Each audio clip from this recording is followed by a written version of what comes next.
Bueno, vamos a comenzar con la segunda mesa de la jornada de hoy.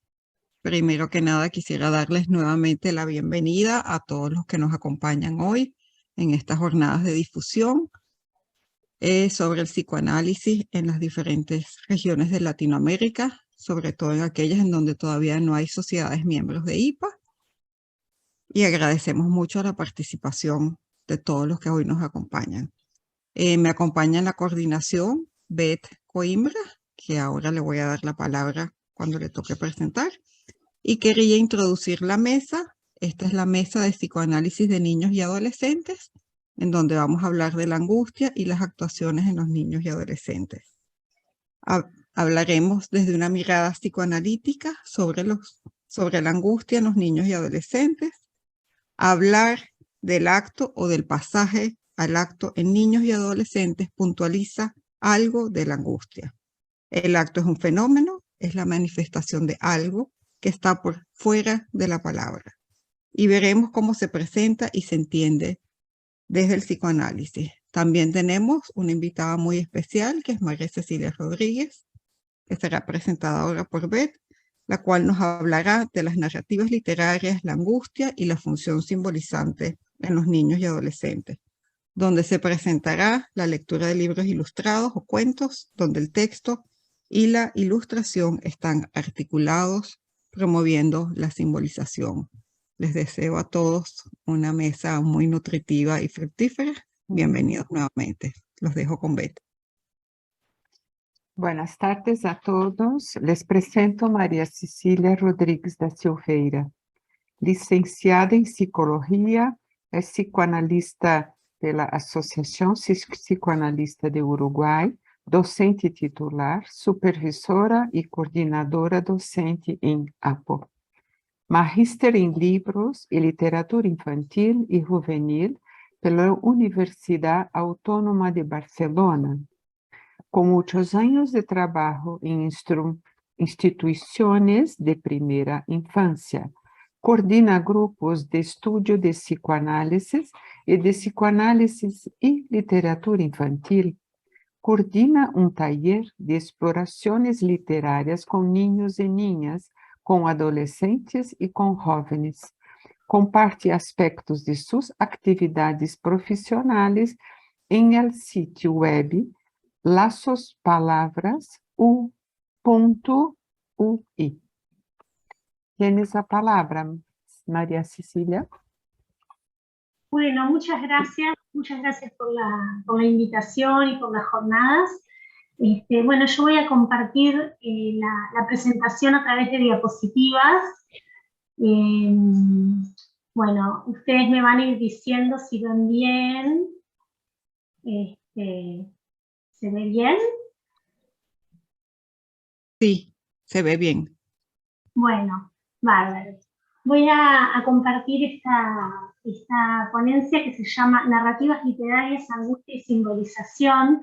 La jornada que nos convoca hoy trata sobre la angustia y sobre cómo se manifiesta en las actuaciones y las intervenciones psicoanalíticas con niños y adolescentes. Entonces, yo voy a basar esta ponencia en algunas experiencias, sobre todo que tuvimos en un taller con niños y adolescentes durante la pandemia, centrándome para pensarlo en otros trabajos en los cuales nos planteamos qué efectos pudo haber tenido en situación de pandemia el trabajo en grupo a través de la literatura, con una formación y una concepción psicoanalítica. Entonces, a ver si va pasando.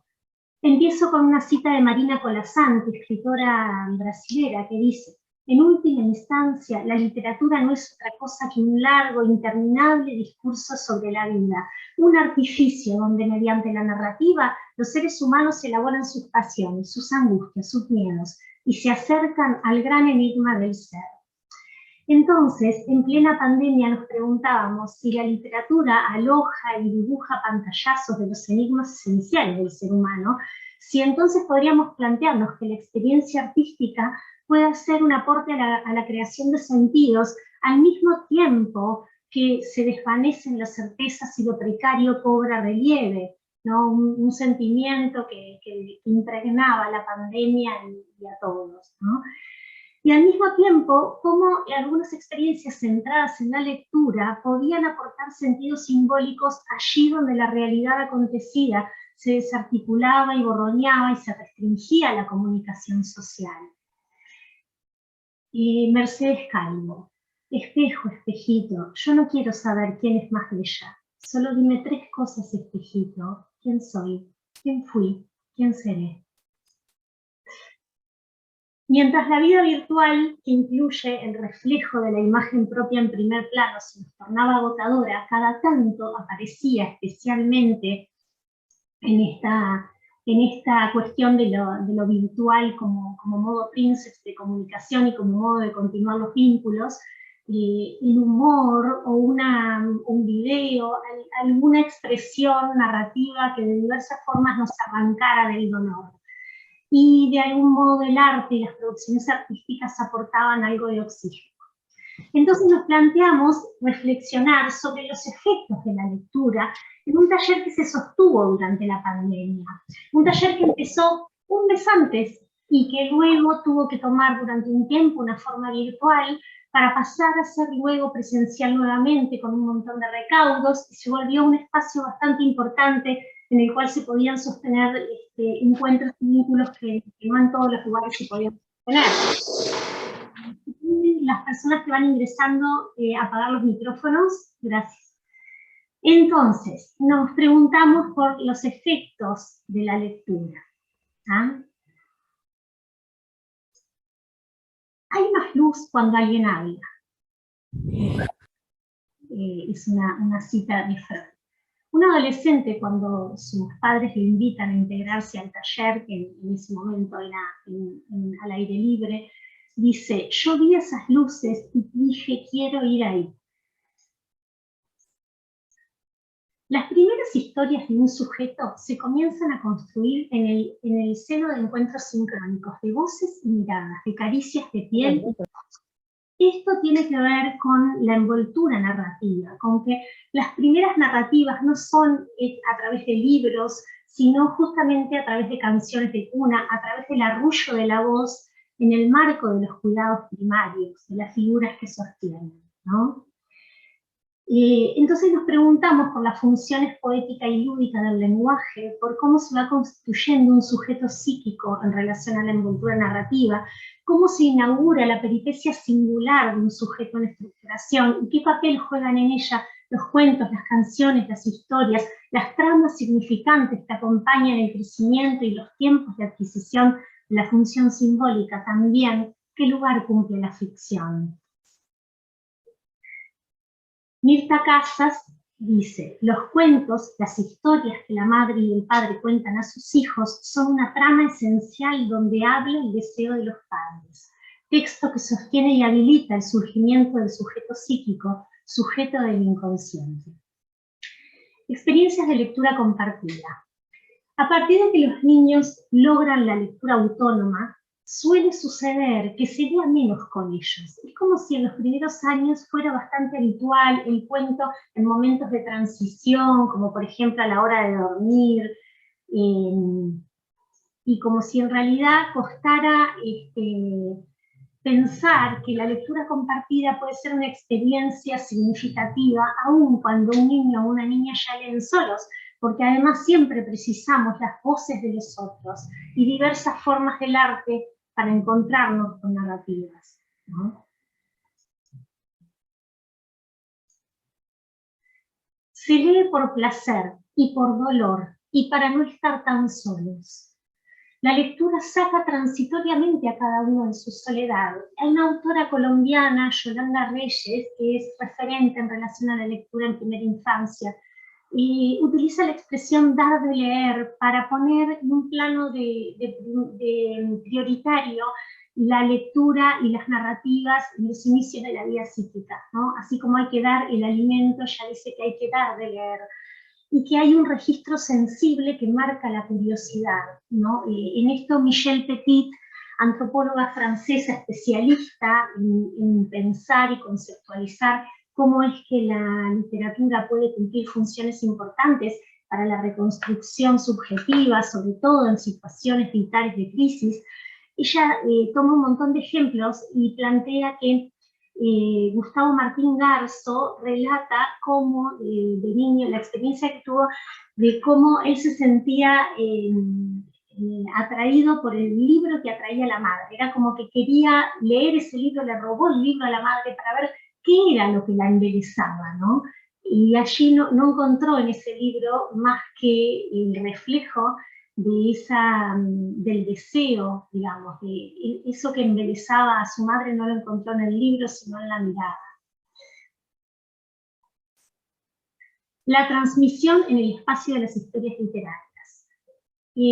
La literatura se ubica en la frontera indómita de las palabras, dirá Graciela Montes, escritora argentina, tomando la concepción de Winnicott del espacio transicional para decir que es allí donde podemos entender que funciona la ficción, el pacto ficcional de Humberto Eco.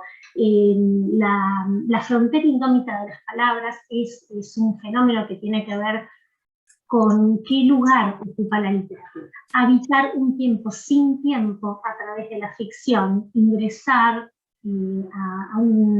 a otras realidades a través del pacto ficcional. Y desde los inicios, desde las primeras lecturas, lo que verdaderamente conmueve, tiene que ver con el enigma del origen y el fin. El enigma central de cada ser humano es existencial. Bueno, acá tomo un relato de un taller en el cual leímos un libro de Chantal, La cosa perdida, y luego en las asociaciones y los comentarios de los chiquilines aparecen las redes poco conocidas y las formas de literatura emergentes, ¿no? Vuelvo a Mirta Casas para decir que de alguna manera es a través de la curiosidad del otro que se buscan las respuestas a esas preguntas a las que nunca van a tener respuesta. Y que a su vez, a partir de los enigmas, es que se desarrolla la actividad teorizante. De alguna manera, cuando Freud escribe el Forda y el valor, algo que para nosotros ya está muy incorporado, pero que en su momento fue un descubrimiento. ¿Cómo es a través del juego que el niño intenta elaborar la ausencia? Y dentro de esos intentos está el juego, está la creación artística, y va a estar para siempre, si seguimos a Winnicott, la necesidad de ocupar, dirá Winnicott, una tercera parte de la vida de la persona transcurre en el espacio potencial. Entonces, pensar calma la inquietud, satisface la curiosidad sexual, como bien decía Freud, el interés epistemofílico y la curiosidad sexual van unidos, y es así que podemos ingresar al placer de la narrativa.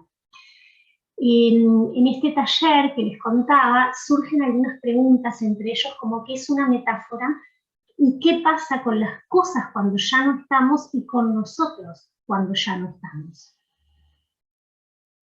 Voy a leer, porque es muy difícil hablar de este tipo de literatura sin leer, Haiku, Iris Rivera y María Bernier. Era diciembre y domingo. Los vecinos llegaron de un país que queda lejos. Tenían un perro llamado Haiku y una niña de mi edad. Ella sonrió y los ojos se le escondieron a lo largo. Su perro Haiku movió la cola, lamió mi mano y me senté en su umbral. Ella sacó a la vereda una caja con dibujos de dragones. Adentro había otra caja y adentro otra y otra caja y al final una cajita llena de nada. A la hora en que las sombras se estiran, ella enrolló la sombra de Haiku y me la regaló. Un lunes me invitó a entrar y peinamos con rodetes sus muñecas de ojos alargados y sostuvimos los rodetes con palitos. Durante días buscamos la llave que abre los granos de arroz y la encontramos en la manga de un vestido de seda que la madre nunca usaba. Un jueves cortamos la lluvia en flecos con el filo de la mano. Un martes hicimos farolitos de papel y de bichitos de luz.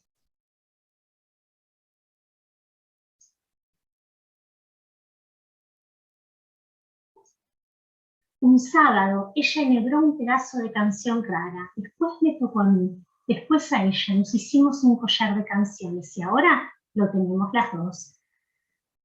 Un viernes a fines de febrero me mostró una carta recién llegada. Estaba escrita por los pájaros patas de tinta, los que escriben con las patas caminando al papel.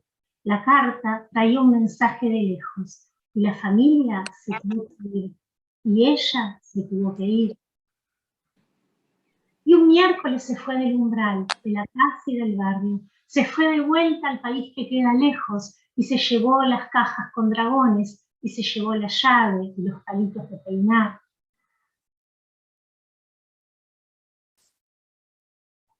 A último momento me regaló una pluma. Yo la planté y la riego con flecos de llovizna.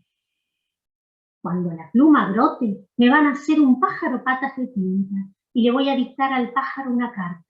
En la carta le voy a decir que cada tarde desenrollo la sombra de haiku, que me mueve la cola, que me lame la mano y que la alimento con granos de arroz. La elección de haiku tiene que ver con que justamente muchas veces hay una tendencia a buscar los libros en función del tema o a buscar el libro para elaborar el duelo o el libro para... Y es un ejemplo de lo que puede ser un libro sugerente, polisémico, poético, pero a la vez con una estética y con una ilustración que desafía, llena de detalles, donde hay mucho para descubrir, ¿no? Cuando se buscan los libros por temas se suele reducir el libro a algo que justamente no hace un buen libro, que tiene que ver con reducir un tema, cuando en realidad cualquier buen libro abarca muchos temas. Acá en otro encuentro... Cecilia, perdón, pero me están diciendo que no se escucha bien. Ah, ¿no se escucha bien? Se escucha distorsionado. Sí, no sé si podemos solucionar alguna cosa. Yo sí escucho bien. Bueno, pero me escribieron eso, que se escucha distorsionado. Bueno, está. Pero la persona. La conexión, pero no sé, la mayoría escucha mal. Yo puedo hablar un poquito más fuerte, es lo único que puedo hacer. A ver. Se escuchó bien, Cecilia. Sigo entonces. Yo también escucho bien. Seguí. Bueno, bárbaro. Sigo entonces. Necesitamos la ficción para comprender parte de lo vivido, aproximarnos a lo no sabido y procesar el sufrimiento de lo que nunca podremos saber. Entre las experiencias de la pandemia nos queda el tiempo arrasado, el tiempo de la ilusión, y cómo la lectura en espacios y situaciones críticas permite la construcción de un espacio psíquico y hace posible un relato. Michel Petit dice que cuando el cuerpo se ve afectado o la vida amenazada, cobra especial sentido la necesidad del encuentro con la palabra. En este taller que les contaba, en el cual logramos pasar por la pandemia encontrándonos y elaborando algo de lo que estábamos viviendo, aparecen las referencias temporales de esta manera. En un taller de escritura de haikus con el escritor Horacio Cavallo, ellos crean estos haikus. En el invierno uso tecnología en cada esquina. Cada domingo voy a ver a mis primos en primavera. Y yo asociaba estas referencias temporales a lo que transmite Yolanda Reyes cuando dice: así van pasando los años con el rumor de las páginas. En un momento les preguntamos a los niños y a los adolescentes qué significó para ellos este espacio en pandemia. Ellos dijeron cosas así: podíamos estar al aire libre, todo menos usar tapabocas. A mí me gusta porque era difícil, pero lo pudimos hacer. A mí me gusta que leemos, juguemos y compartimos. Me gusta que sigamos en el taller aunque estemos en pandemia. Y los adolescentes resaltan: hacer algo más que estar encerrado en mi casa. Era el único día que me dejaban salir, jugar a las cartas y leer cuentos de mujeres. Me encantó tirar las medias al aro. Me pareció más divertido, me hizo más abierta a gente de mi edad. ¿No? ¿Cuáles son las cosas que ellos rescatan como significativas? Como tirar las medias al aro, no todo es lectura. Bueno, entonces de alguna manera está como un espacio de salida al exterior, con una dimensión concreta, pero también la apertura hacia otras miradas, otros puntos de vista, el cuerpo en primer plano, y a su vez lo que sostiene, lo que se sostuvo también en una búsqueda que hicieron esas familias de un espacio para que ellos pudieran seguirse encontrando. Michel Petit dice que en el texto los lectores encuentran la huella del trabajo psíquico y literario realizado por un escritor que se mantuvo lo más cerca posible de su propio cuerpo, de sus pulsiones, las experiencias sensibles que recuperó y su placer de haber podido darles una forma simbolizada. Dice que de tanto en tanto un libro nos refleja, no por un proceso simple de identificación lineal, sino porque funciona a precú, como un eco. Y Marina Colasanti nuevamente plantea, justamente en relación a esto de que se intenta suavizar a veces lo que se les ofrece a los niños, que es lo contrario de lo que hicimos. Ofrecimos lecturas bien desafiantes, en algún sentido realistas. Y ella dice, resulta difícil entender por qué, si los adultos en la guerra siguen haciéndola. Entre tanto, la lectura, en la lectura los procesos inconscientes acercan a los niños a la esencia de las cosas. De este modo, pueden acercarse a la guerra persiguiendo el camino de las pasiones humanas para encontrarla donde en verdad nace, en los instintos de supervivencia y territorialidad, en el miedo al otro, en la agresividad del ser humano. Conocer la raíz de las cosas no las hace mejores, pero ayuda a lidiar con ellas. El virus amplificó una sociedad en crisis, potenciando la expulsión de lo distinto, estuvimos sumidos en vivencias paranoides, y a su vez, si pensamos el otro en psicoanálisis, siempre pasible de tomar la cualidad del hostil y peligroso, que se transforma en real y tangible, incluso el otro familiar, podemos pensar en el papel del ominoso, en la cualidad del ominoso. En pandemia, cualquier otro, incluso el otro más próximo, el hijo, el hermano, podían ser portadores de la muerte. Podíamos ser causantes de su muerte, lo cual activa el registro de la agresividad y la culpa. Se activa una experiencia basal, lo que cuestionaba Freud, el odio antes que el amor. Ese otro, del cual el ínfans depende para existir, sin el cual no podemos sobrevivir a partir de la condición de desamparo, ¿no? Es el que confirma la carencia y establece la dependencia. El otro proveedor, amado, contiene y a la vez es rechazado y odiado. Esa ambivalencia, esas oscilaciones del afecto, esa báscula entre el amor y el odio marcan para siempre a todo ser humano.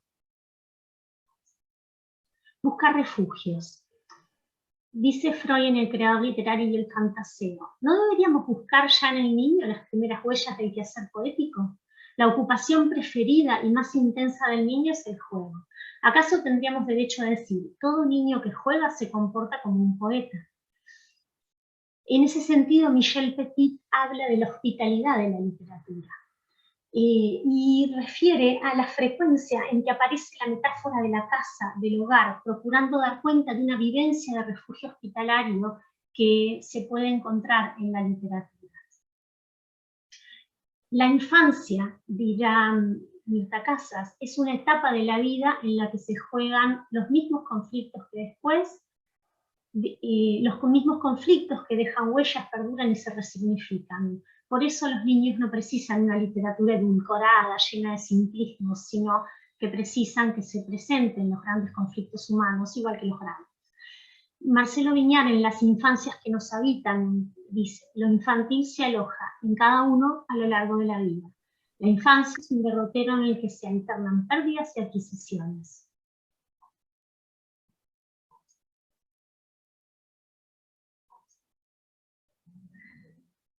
Se pierden los brazos que sostienen cuando se aprende a caminar, se pierde la dependencia en favor de la autonomía, se pierden imágenes de sí en cada cambio progresivo, se pierden maestros ganando un sustituto en la función. O sea, la pérdida y la condición de angustia ante la pérdida es algo que acompaña al ser humano siempre.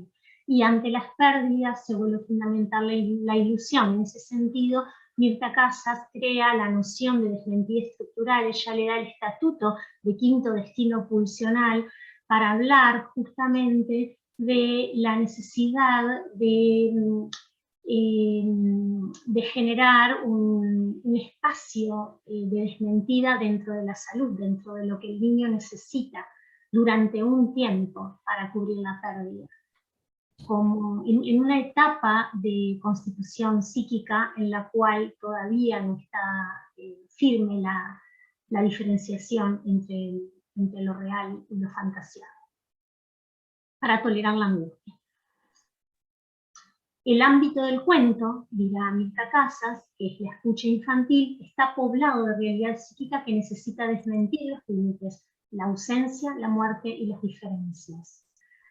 Dice Michel Petit, dicen que los cuentos nos protegen de los espectros nocturnos y que permiten mantener a raya las sombras, tamizar los fantasmas arcaicos, descuartizar, devorar, atravesar a los seres amados, temer las mismas crueldades. Espacio-tiempo imprescindible donde transcurren hechos de estructuración psíquica. La palabra incita a construir sentidos ante lo inexplicable. Voy a otro cuento. Es así, Paloma Valdivia. Algunos ya partieron, el gato del vecino, la tía Margarita, el pescado de la sopa de ayer. Otros llegarán. Unos han sido pedidos, otros vienen sin preguntar. Los que estamos lloramos a los que parten. Los que, bueno, acá no agarré el libro, así que voy a saltear esta parte. Hay un instante en que los que se van y los que vienen se cruzan en el aire, se desean felicidad. Es así.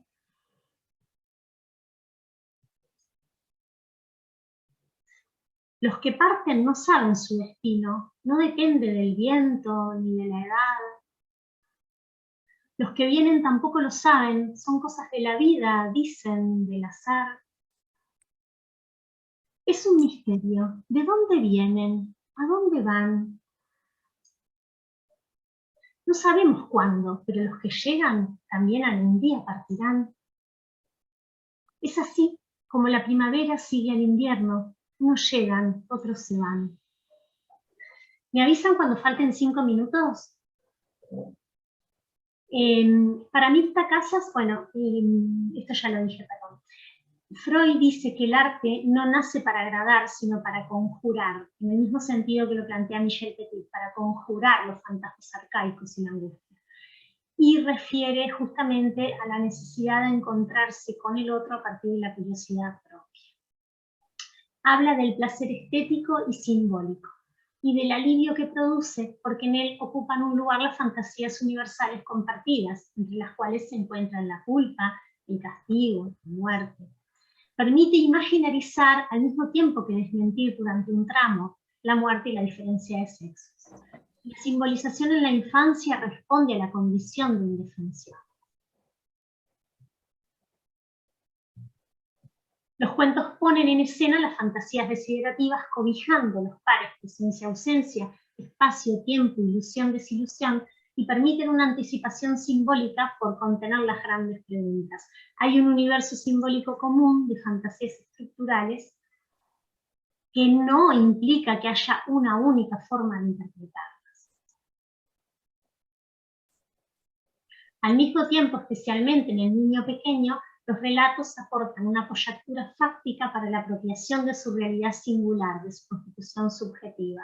La simbolización implica disponer de la ausencia y no necesitar cubrirla con un objeto. En esa línea es que ella conceptualiza Mirta Casas al objeto transicional como metáfora viva y dirá que los duelos y las pérdidas dan sentido al placer de existir en el trabajo de subjetivación, que la puesta en juego de una disponibilidad representacional va a requerir la resignificación permanente de las pérdidas, para lo cual hay que hacer un trabajo real y satírico. En otras palabras, dirá que el niño no puede con la castración o la muerte y necesita desmentirla un buen tramo. Es una de las respuestas que tiene que ver con la indefensión. En ese drama de los primeros tiempos, la desmentida estructural implica la supervivencia. el niño transforma su no poder en el ahora en un mundo donde todo se puede.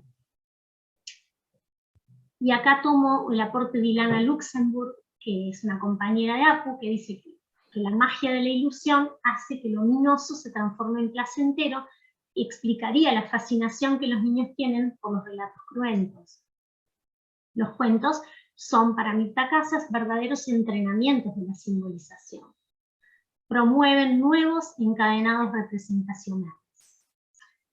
Las teorías sexuales infantiles se arman para Mirta como la más depurada expresión de la desmentida estructural. Se pone en acción la capacidad teorizante del niño justamente allí donde el enigma aprenda.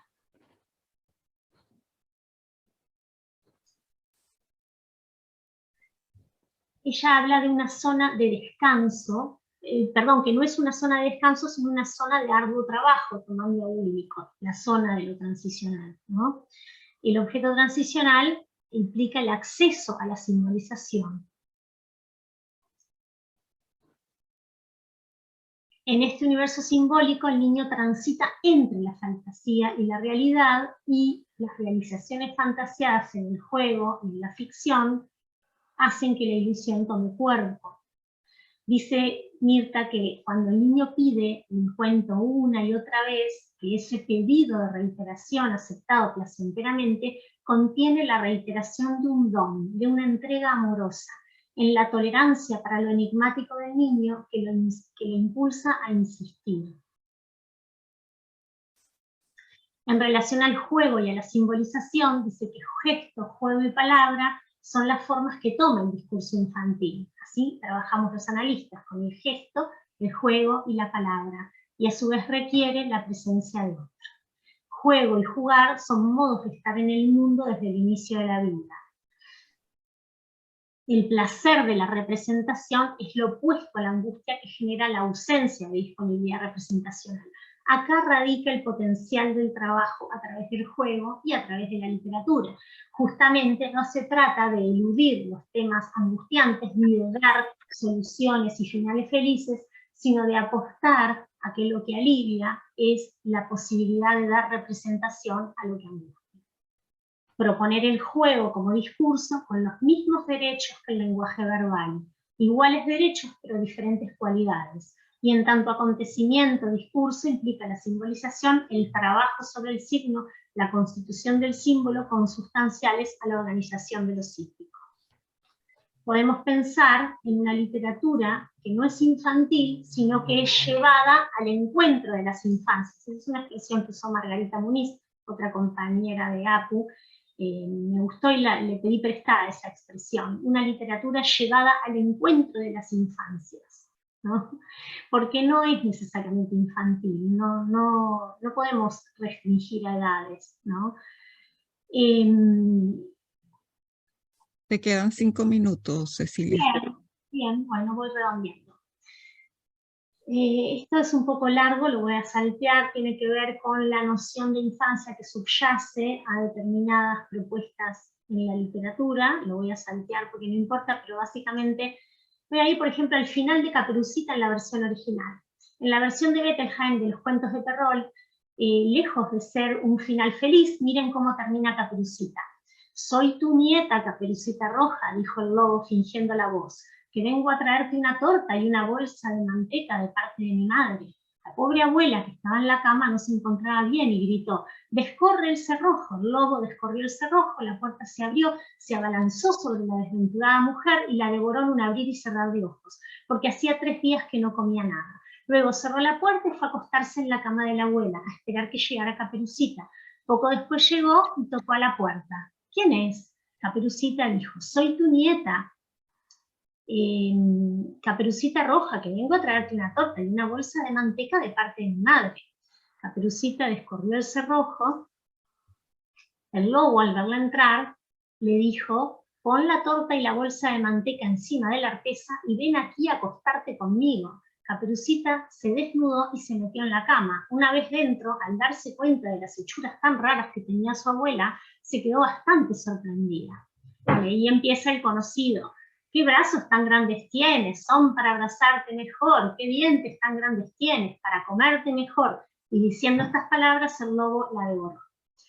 Bueno, y la moraleja, ¿no? En realidad, básicamente, para mostrar cómo lo erótico, la devoración, la voracidad, lo oral crudo, está desde los inicios, porque además no fue una literatura dirigida a los niños, sino que apropiada para los niños. Hubo una apropiación de los cuentos de tradición oral para fundar la literatura infantil. Para el psicoanálisis, los seres humanos somos seres sexuados y desde niños perversos polimorfos. Entonces, si tomamos en cuenta la noción de inconsciente, pulsión, sexualidad infantil, humana, la noción de sujeto adquiere en Freud la cualidad de lo dividido y aloja las oposiciones dialécticas desde siempre. Los niños curiosos jugaron y juegan a los doctores, se excitan, exploran sus cuerpos explicables, no son inocentes, por lo tanto no necesitan una literatura inocente.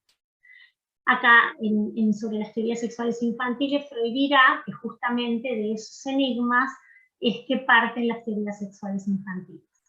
Bueno, salté un poco más para pensar en lo infantil en psicoanálisis, deseo y sujeto psíquico. Viñar dice que lo infantil es lo que organiza los cuentos de infancia y que el juego introspectivo recorre los cuentos de infancia felices o penosos. Y en el proceso psicoanalítico trabajamos con los impases de lo infantil, de lo cual no terminamos de salir nunca. Bueno, era demasiado largo, así que termino por acá con, no sé si leer el último cuento, ¿me da el tiempo? O Sí, te da. Bueno, leo el último cuento así, y no hablamos de él, solamente lo escuchamos. Hay días. María Bernique nuevamente. Ma, te quiero contar algo.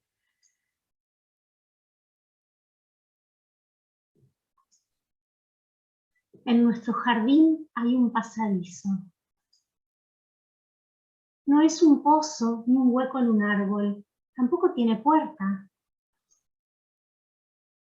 Hay días en que no está. Yo querría que estuviese siempre como hoy, porque de ese lado ya aprendí a nadar.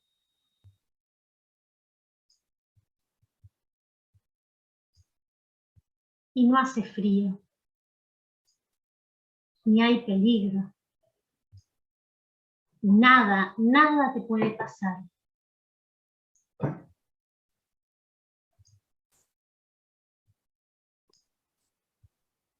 Yo querría que estuviese siempre, siempre. Yo también te quiero contar algo.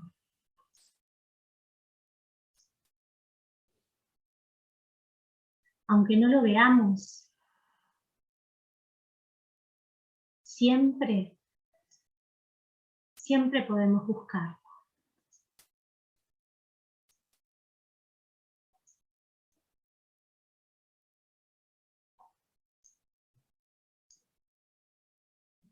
Bueno, muchas gracias. Muchas gracias, Cecilia, por tan hermosa presentación y tan profunda y tan elocuente. Vamos a pasar a la segunda presentación que la van a hacer, la va a presentar Lisette Paz. Lisette es analista en formación de ILAP, es psicólogo clínica, candidata de la formación psicoanalítica en el Instituto Argentino Pierre Martí, especialista de psicodiagnóstico de Roger, docente y supervisora de prácticas clínicas en Universidad Francisco Gavidia y trabaja en la práctica privada. Lisette nos va a leer su trabajo, en el cual también al final hay una breve parte de Michelle Sánchez, que también es psicoanalista en formación de ILAP de Guatemala.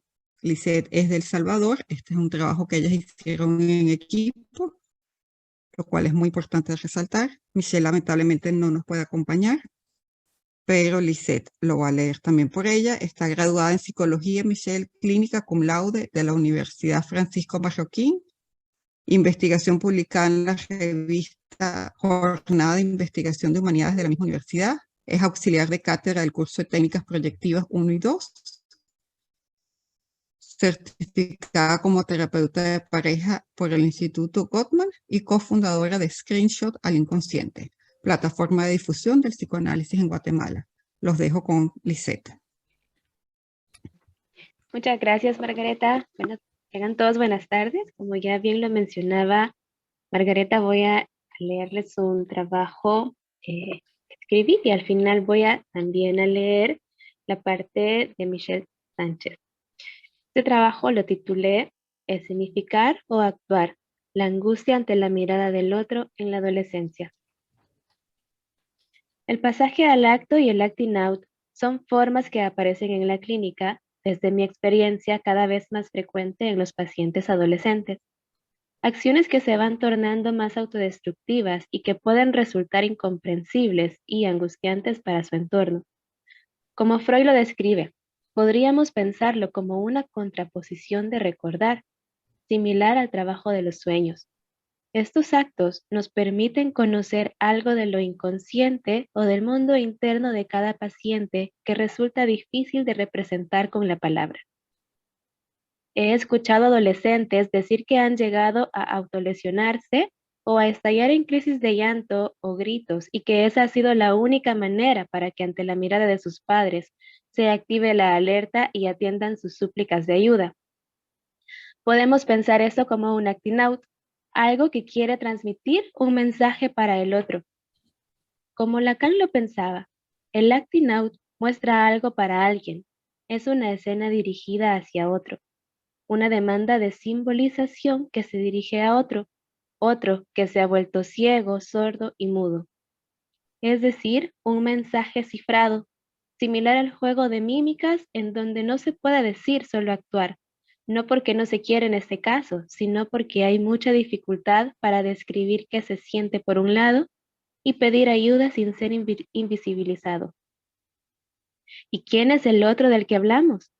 Es ese que nos sostiene, nos alimenta, nos corrige, nos enseña, nos educa, nos introduce al mundo, nos ama, pero también nos corrige, nos exige, nos amenaza, nos hace dudar, espera que lo sigamos quizás, nos hace temer y conocer no solo de lo bueno, sino también de lo malo. Y como estamos en los tiempos de la inmediatez, queremos que todo sea para allá, que el bebé deje de llorar ya, que el niño aprenda a valerse por sí mismo ya, que el adolescente tramite su angustia y deje aparte sus, entre comillas, dramas para allá, en donde no hay tiempo para contener ni mucho menos para escuchar. Y es aquí en donde no hay lugar para la palabra, ni tiempo para elaborar una representación, y es ese grito entonces el que se transforma en actuación y obliga a este otro a que lo vea, se movilice y atiende ese llamado. A veces se da así, otras veces no. Y es entonces en donde pasa de ser un llamado para el otro, a querer el adolescente mismo salir de la escena de forma trágica, como un pasaje al acto. En el pasaje al acto, parafraseando a Liliana Donsis, el sujeto reacciona de un modo impulsivo, descoordinado o violento, que no es sino angustia incontrolable. Se eyecta de la escena ofreciéndose al otro, como si ese otro se encarnara y pudiera gozar de su muerte.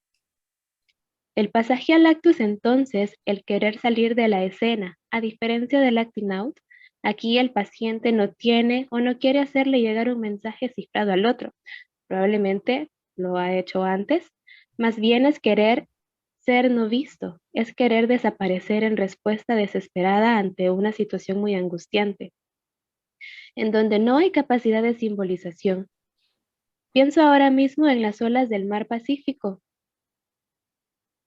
en los días de marea alta, como si esa angustia fuese el oleaje alto, una ola tras otra y otra, sin dejar tiempo de respirar, de nadar, de pensar, sin tiempo de tocar fondo o sostenerse para poder caminar hacia la orilla. Quizás deseando una mano, un flotador, una rama, algo de sostén para poder tomar un poco de aire y poder salir de ahí.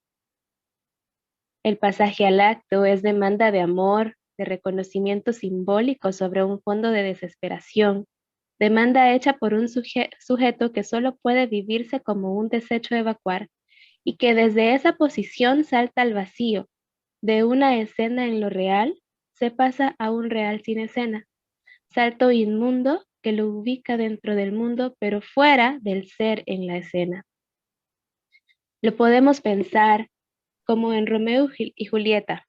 Dos adolescentes enamorados tienen que lidiar con la angustia de cumplir los ideales de sus familias, rivales entre sí, y su deseo de poder estar juntos. Esto los lleva a cometer suicidio, a Romeo primero al pensar que Julieta está muerta y posteriormente a Julieta al ver que Romeo está muerto. Quizás no solo sea angustia de no poder estar junto a su amada o a su amado lo que los lleva al suicidio. Me pregunto si ese veneno y esa daga también vayan dirigidas al deseo de querer matar esa mirada angustiante y castrante del otro referido a sus familias. El deseo de querer seguir su propio deseo sin consecuencia alguna, o incluso la angustia de tener que identificarse con lo que al mismo tiempo prohíbe y deja por fuera lo que es importante para ellos.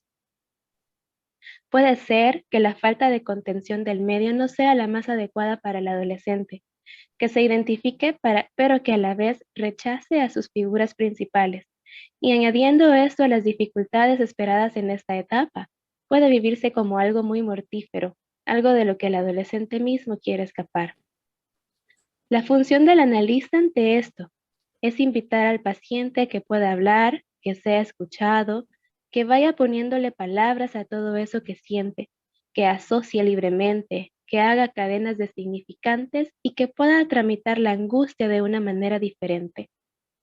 Tener la capacidad para sostener al paciente haciendo de lado las angustias propias, poder entretejer y en ocasiones prestar la palabra propia al adolescente para que pueda transitar las emociones que antes lo llevaban a la actuación y que en su análisis vaya sustituyendo los actos por palabras.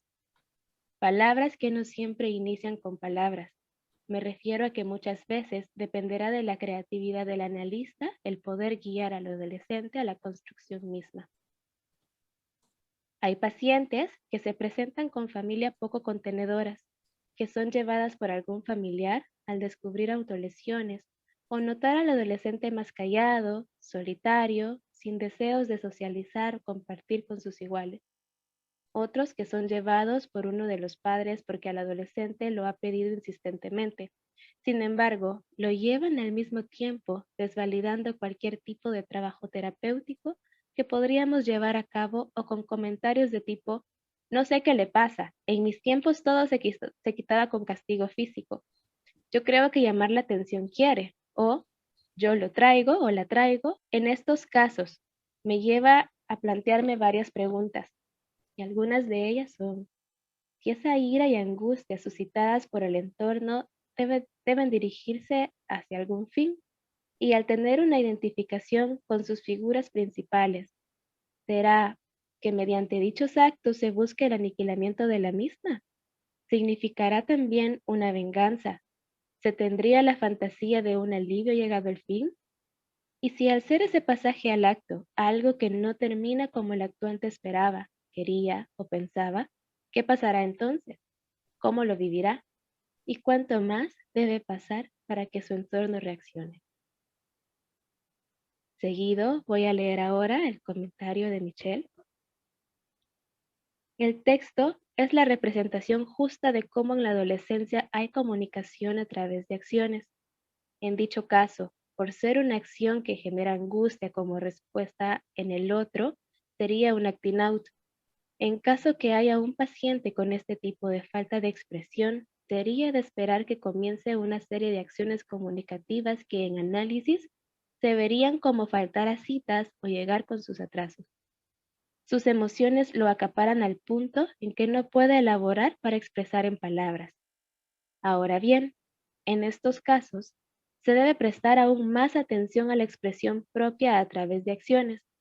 Contratransferencialmente, al compartir dicha angustia, se puede responder de forma iatrogénica con intención cuidadora. Como analista, se toma una posición sostenedora y contenedora. Idealmente se logra la integración a través de la elaboración, pero que la meta inicial sea, mientras se sostiene, que sus acciones sean cada vez menos dañinas consigo mismo.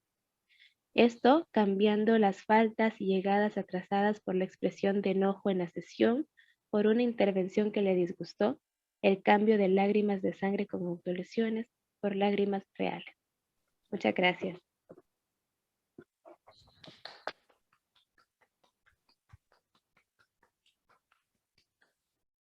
Muchas gracias, Lisette, por tu trabajo.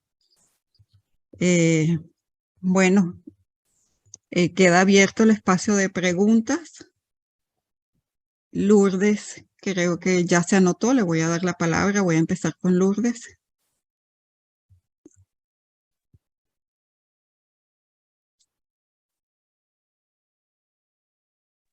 Ahora sí, ya. Bueno, buenas tardes a todos. Yo primero quería agradecer todo esto que ha sido expuesto, ¿no? Desde la mesa anterior hasta esas exposiciones que conciernen al trabajo de simbolización, y a partir de los cuentos, y también esta exposición de Lisette sobre la importancia de poner palabras en la adolescencia. Yo me quedé pensando, que tiene que ver también con esto que estamos hablando ahora, del impacto tan fuerte que sufre el sujeto frente al no reconocimiento de parte de los padres, que causa una desubjetivación tan terrible, ¿no? Eso lo hemos visto en los casos presentados, tanto de la ficción a partir de la letra de la carta de Kafka, pero también de lo que sucede en el Orla.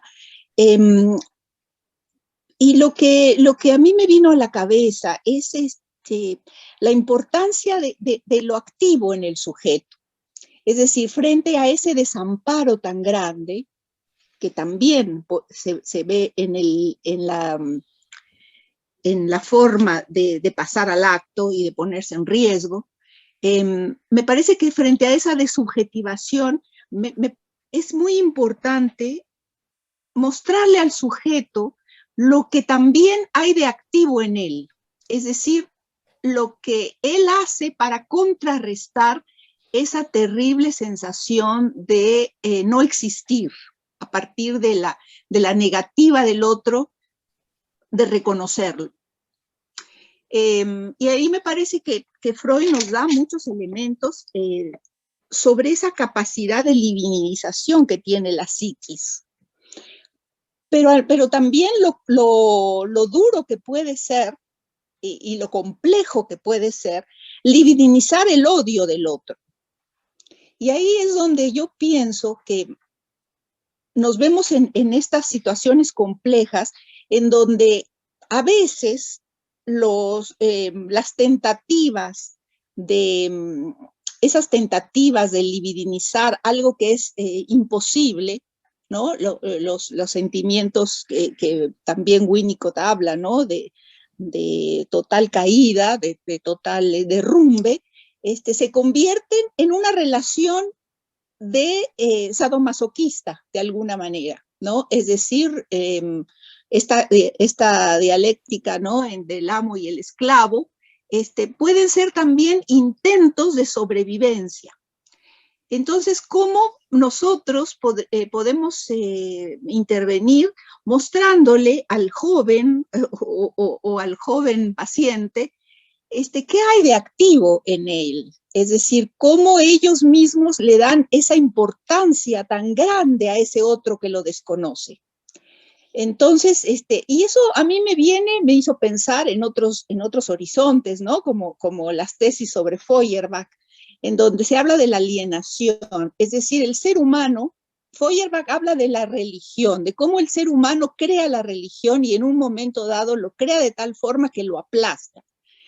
Eso lo toma Marx para hablar del trabajo alienado, es decir, cómo es el hombre que pone en el otro aquello que finalmente lo va a aplastar.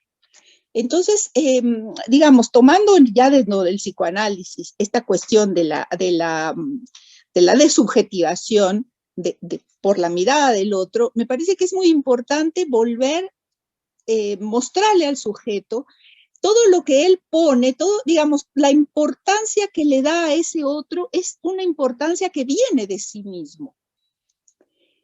Entonces, así como, por ejemplo, en el Orla, lo que hace es que él desplaza ese horror que siente adentro, sería una cuestión de un movimiento distinto, es decir, reapropiarse, justamente el sujeto reapropiarse tanto de su dolor como de su capacidad de superar eso.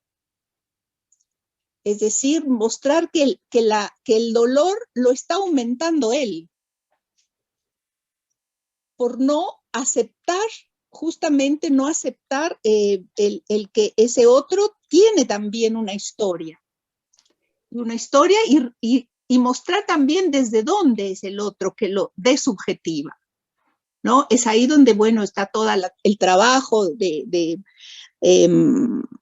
mostrar esa también la realidad de ese otro que desubjetiva.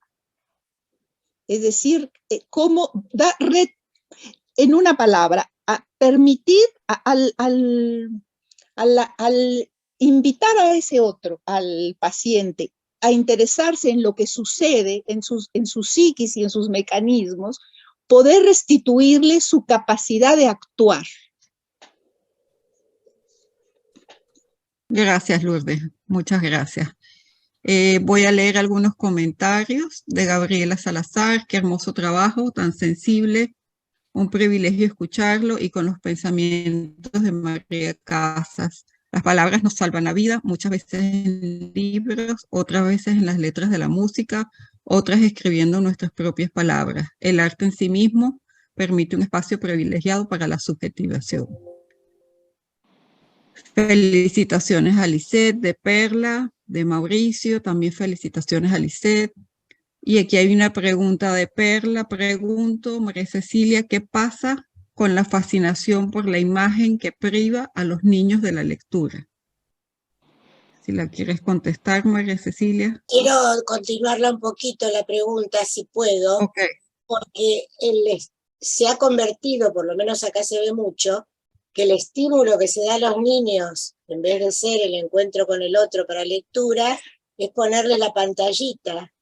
Inclusive uno va a un restaurante y ve niños pequeños a los que se les pone el teléfono delante para que no molesten durante la comida.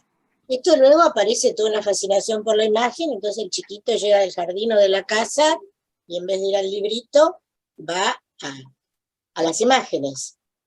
Las abuelas un poco rescatamos lo otro, pero sería interesante ver qué piensa María Cecilia, ¿no? Desde su experiencia.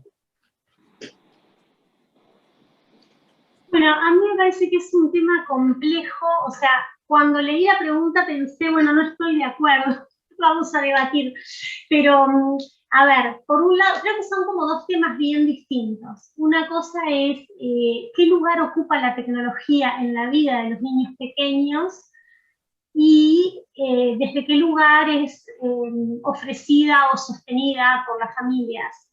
Entonces, por un lado, para sintetizar un tema súper complejo, lo que a mí me surge decir de la experiencia, porque trabajo mucho en primera infancia, entonces más bien lo que diría es que si el dispositivo no ocupa el lugar de los intercambios y del sostén, no sería necesariamente un problema, de hecho nos salvó a todos en plena pandemia para poder comunicarnos. El tema es cuando se ofrece en todo espacio vacío. Yo creo que el gran problema del uso de los dispositivos en la primera infancia es cuando se ofrece para llenar huecos, cuando se anula todo tiempo de espera, de tolerancia a la frustración, etcétera, etcétera. Son temas complejos. Algún trabajo hemos escrito con otras colegas, después lo puedo compartir de repente, pero también creo que el problema es cuando el niño se llega a identificar con ese lenguaje artificial que puede llegar a adquirir en los dispositivos, pero porque faltan intercambios humanos suficientes. Si no, es una vía más, y también es una vía más incluso para la lectura. Cuando se dice que los jóvenes no leen poco, yo discrepo totalmente. Lo que creo es que vivimos en un mundo en el cual mucho de lo que leemos, lo leemos también a través del celular y de los dispositivos, y la imagen, hay que ver qué imagen. El problema para mí no es el exceso de imagen. En todo caso, es cuando los intercambios humanos están menguados y están siendo ofrecido el intercambio virtual en sustitución de los encuentros físicos, por así decir. Cuando hay un refugio, claro que allí puede anidar la patología, por supuesto, pero no me saldría a decir que hay una fascinación por la imagen que priva a los niños de la lectura, porque en realidad lo que pienso, y ahí sí me voy a situar un poco en las experiencias a través de la literatura con grupos de niños y adolescentes, con muchos otros colegas que también trabajan en lo mismo, que en realidad en cuanto uno ofrece un vínculo y ofrece algo que los desafíe, se enganchan. Y el tema es que hay que ofrecer algo interesante y abiertos a captar los intereses de ellos. Pero el interés de ellos puede pasar por el freestyle, puede pasar por el rap, puede pasar por otras narrativas. Yo quiero decir que tomo la literatura porque es con lo que más me manejo, pero como una vía de expresión del arte junto a muchas otras. Y como una vía de acceso al encuentro humano y grupal. Hay muchas otras, por supuesto, lo mismo podría pasar con la danza, con la expresión plástica, con cualquier otro lenguaje artístico. Yo creo que se lee mucho, y se lee un montón, no sé, la verdad es que mi experiencia, y creo que la imagen también es una narrativa cuando está trabajada artísticamente. Entonces por eso justo tomé como ejemplos, y los libros que leí son libros ilustrados. Podría haber leído un capítulo de una novela o un cuento no ilustrado y podría funcionar también, de hecho lo hacemos muchísimo, tanto como libros ilustrados, pero bueno, por esta vía está bueno cuando uno puede mostrar, me pareció, todo lo sugerido, todo lo poético también de la ilustración. Entonces, me parece que es súper complejo. No sé si puedo dar una respuesta porque creo que la imagen no ocupa ni la palabra ni el encuentro, que no es un problema de exceso de imagen el que tenemos, sino un problema de, digamos que, capaz que el tema es cómo se dan los intercambios humanos, más que haya mucha imagen. No sé si fui clara. Gracias, María Cecilia. Le voy a dar la palabra a Silvia Gadea, que la pidió, y después a Eduardo. Hola, ¿cómo están? Buenas tardes. Bueno, quería primero que nada felicitarlas, felicitar también a la mesa anterior porque me gustaron mucho los trabajos, me conmovieron, me parecieron muy buenos. Y en realidad lo pensé en los trabajos anteriores y ahora escuchando a Cecilia y a Lisette, que claro, en la importancia radical del otro, en el advenimiento del sujeto. No hay advenimiento del sujeto sin un otro que habilite, que ame, que desee, sobre todo que desee.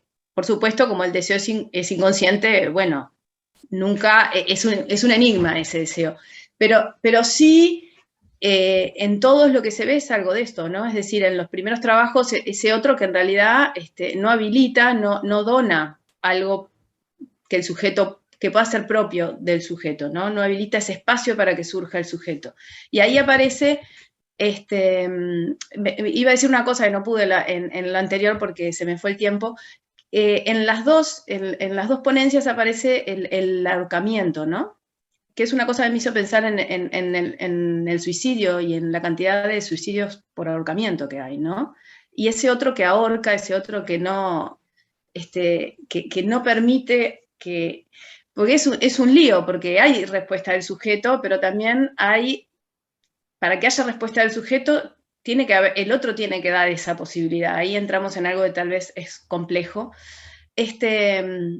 bueno, y pensando en lo que traía Cecilia de Mirta, que creo que tiene que ver, Mirta hace mucho hincapié en esto, para entrar en la lengua se entra a través de la relación con el otro, es el que nos introduce en la lengua, ¿no? Tanto así que uno adquiere la lengua materna y eso queda marcado para siempre, lo que cuesta aprender otro idioma, o las marcas que se mantienen de la lengua materna, que queda hasta en el cuerpo, por decirlo de alguna manera, ¿no? Y como dice ella, en reiteradas experiencias de presencia y ausencia que habilitan la pérdida, que habilitan justamente algo que se pierda para que venga el sujeto, ¿no? Tal vez el pasaje al acto, ella decía, o el acting out, como decía Lisette, Mirta decía que era la máxima impugnación al otro, ¿no? A un otro que no, justamente, que no desea, o que es ominoso, ¿no?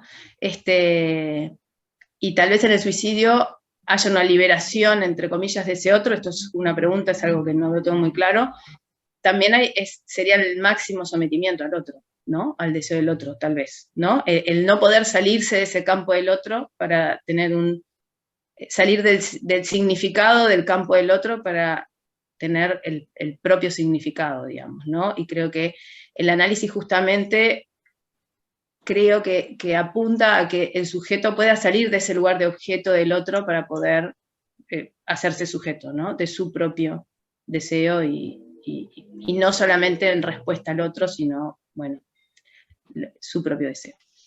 Capaz que estuve entreverada, pero bueno, me surgieron estas cosas. Muchas gracias, muy bueno el encuentro.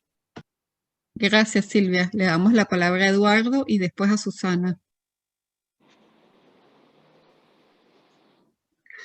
Muy brevemente, porque estoy muy interesado en seguir escuchando. Quería decir, me encantó, me gustaron mucho los dos trabajos, pero quería tomar una palabra en particular de Cecilia, cuando habla acerca de la función de la literatura en el sentido de conjurar.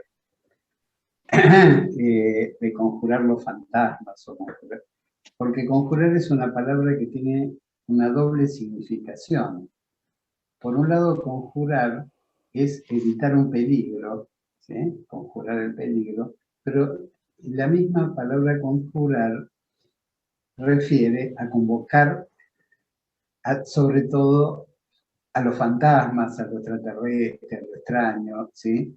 Es una... y que aplica a la perfección en el contexto de lo que estaba diciendo María Cecilia. Hay que poder conjurar a esos fantasmas para poder conjurarlos, para poder, a través del relato, de la palabra, del pensamiento, del procesamiento, de la elaboración, poder con ellos y poder convivir con ellos y poder ponerse a salvo de eso.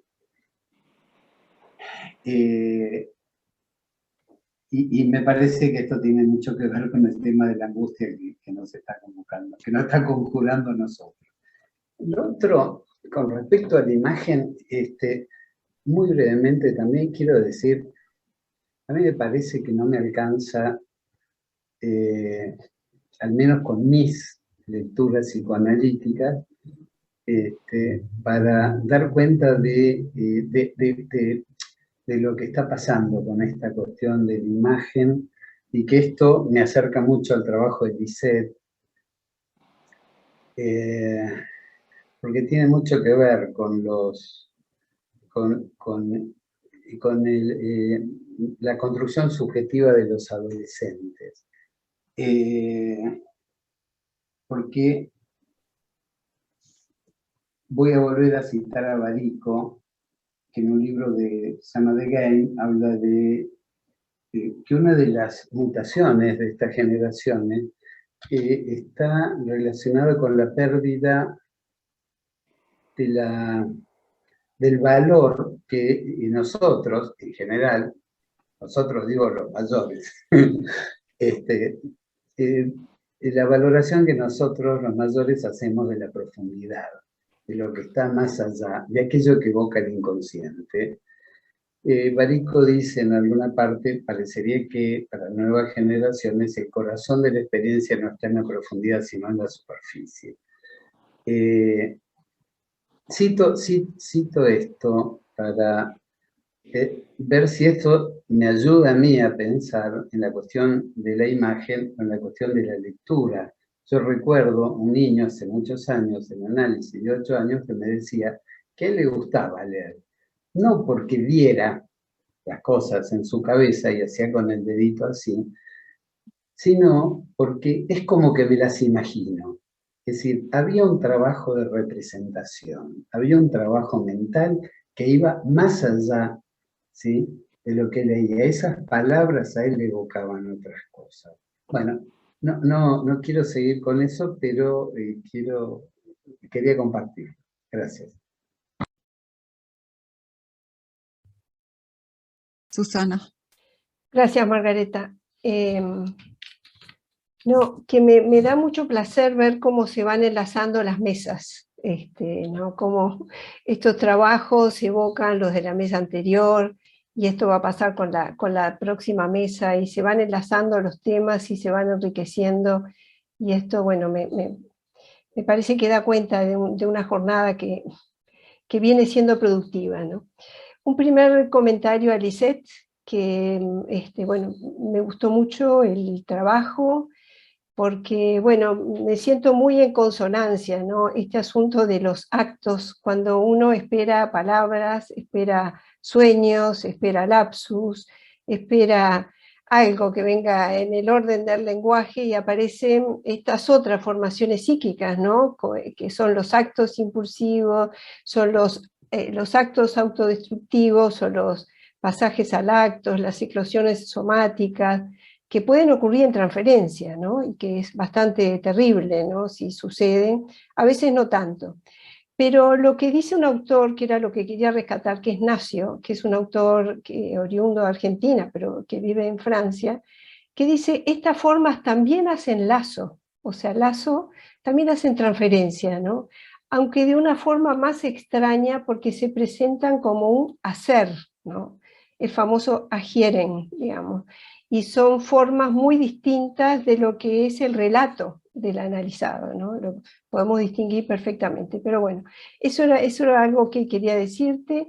Y lo otro es, bueno, qué distinto es un síntoma, como lo piensa un médico o un psiquiatra, y cómo es un síntoma en transferencia, ¿no? O sea, el síntoma mismo es parte de un funcionamiento simbólico, el analista queda incluido en ese armado transferencial para hablar desde allí, digamos. Es una intervención completa.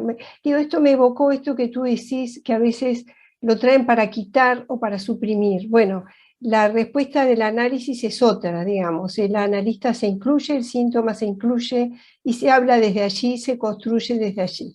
Entonces, eso me pareció muy, muy interesante. Y después un comentario de Cecilia, que la conocemos en APU y estamos acostumbrados a estas exposiciones que son realmente tan lindas, ¿no? Y por momentos tan acongojantes también, ¿no?, como angustiosas. Y bueno, pero estos conceptos que generosamente trae Cecilia, ¿no?, que nos cuestiona si hay realmente una literatura infantil propiamente dicha, o esa literatura que se trae para cuando van a tener un hermano, o cuando tienen que aprender determinadas cosas, o hay un concepto más amplio de literatura, digamos, ¿no? Tú traes lo que decía Margarita Muñiz, ¿no?, como no sería literatura infantil, sino literatura que ha sido llevada al encuentro con lo infantil.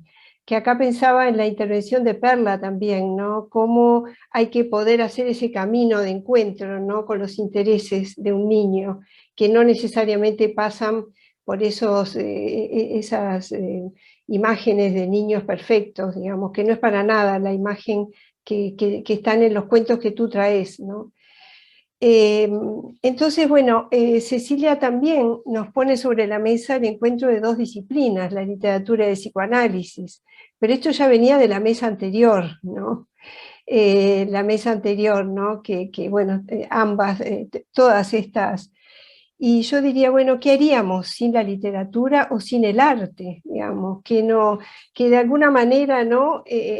Necesitamos para entender algo de la realidad y para tolerarla también, ¿no?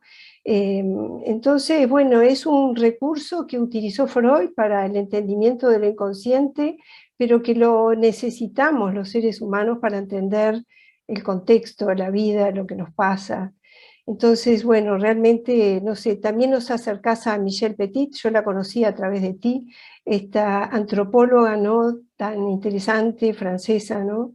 Y bueno, y agradecerles a las dos y a los cuatro, en realidad, de las intervenciones, que la verdad que esto de la hospitalidad, tú otra vez decías, la hospitalidad de la literatura, y bueno, es la hospitalidad de estas intervenciones que nos dan lugar para poder intervenir y para seguir pensando. Así que agradecida, digamos, por todo lo que se va presentando. Gracias, Susana. Le voy a dar la palabra a Leticia Villagómez.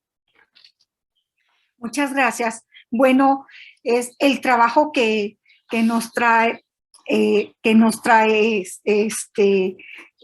sobre literatura, me parece riquísimo. Mirta Casas vino a México en varias ocasiones y nos trajo este gran trabajo. Digo, a Cecilia le quiero agradecer la riqueza en la articulación del trabajo de literatura y psicoanálisis, porque me parece de una gran aportación todo lo que nos trae en esta articulación. Mirta vino a México en varias ocasiones y nos trajo sus valiosos trabajos sobre simbolización y estructuración subjetiva, y me parece que lo toma de una manera muy importante Cecilia para articularlo con los cuentos que se me hacen muy ricos y muy aportadores.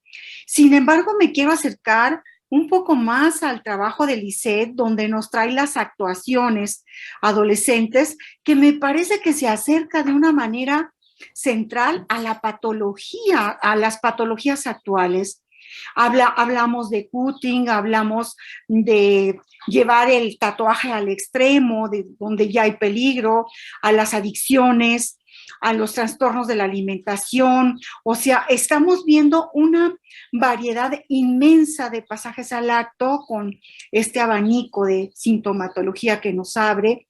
Y desde luego que me llevó en el trabajo que nos trae a pensar en las fallas tan serias de la representación, de la simbolización y de la estructuración psíquica que traen todos estos jóvenes arrastrando desde muy temprano, que me parece que cuando llegan a la adolescencia con estos pasajes al acto, donde ponen en peligro su vida y las de otros, los accidentes, por ejemplo, me movilizan y me sacuden a pensar que estas fallas tan graves desde temprano en los niños tienen que ser atendidas de una manera, me parece muy importante. Gracias por sus trabajos.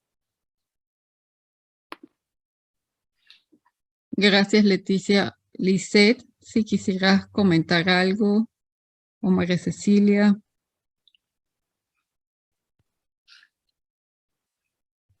No, todo bien. Gracias por los comentarios, de verdad, bastante interesantes.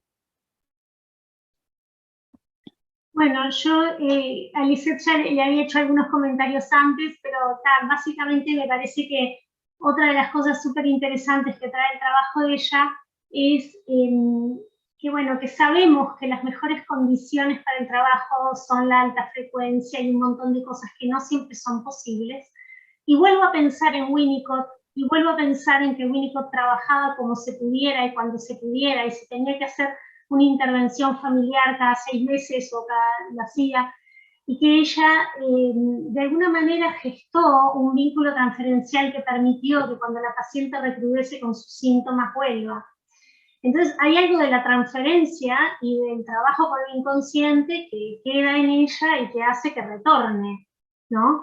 Digo, pensando en esto de que sí hay actuaciones, es muy difícil el trabajo con los cortes, con las situaciones de agresión en el cuerpo y de riesgo de vida, Y bueno, que de alguna manera lo que ella logró es que vuelva y que pueda volver a intentar elaborar en transferencia lo que le pasa.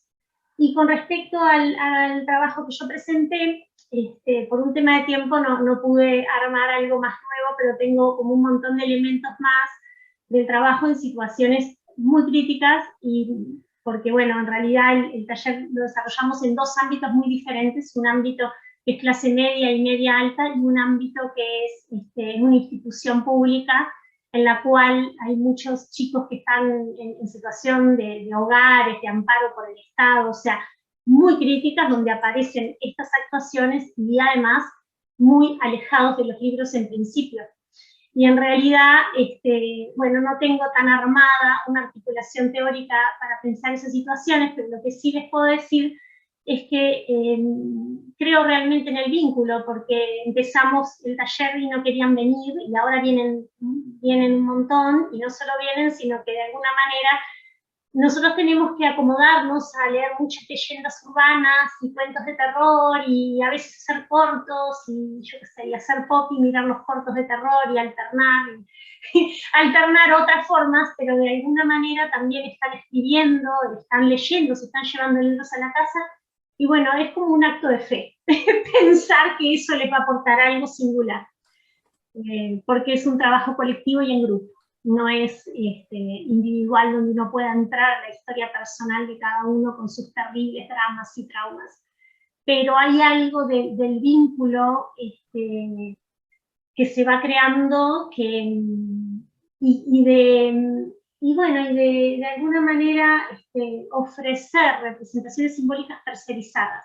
La ficción no deja de ser, como toda experiencia artística, algo que terceriza el drama y el dolor humano. Y creo que funcionan bastante. Bueno, nada, muchas gracias a todos. En estos poquitos minutos que nos quedan, vamos a darle la palabra a Álvaro, Silvia, no sé cuál de los dos están levantando la mano. Yeah. Bueno, primero felicitarles unos lindos trabajos, ¿no?, de María Cecilia y de Lisette. La importancia de la simbolización y el trabajo en función de eso, ¿no? Pero me quedé con una pregunta o con un comentario acerca de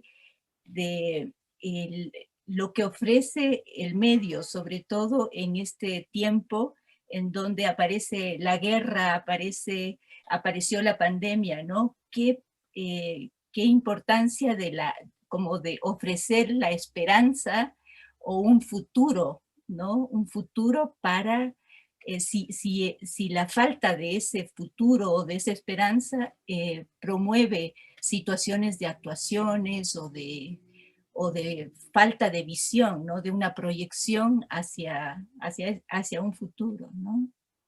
Quizás eso es.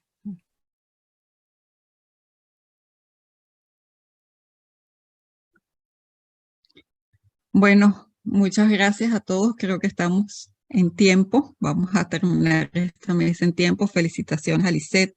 Me gustó mucho tu trabajo. Me enorgullece ver el trabajo que están haciendo los analistas en formación de ILAP, y que se atrevan a presentar sus trabajos, que se atrevan a salir al ruedo.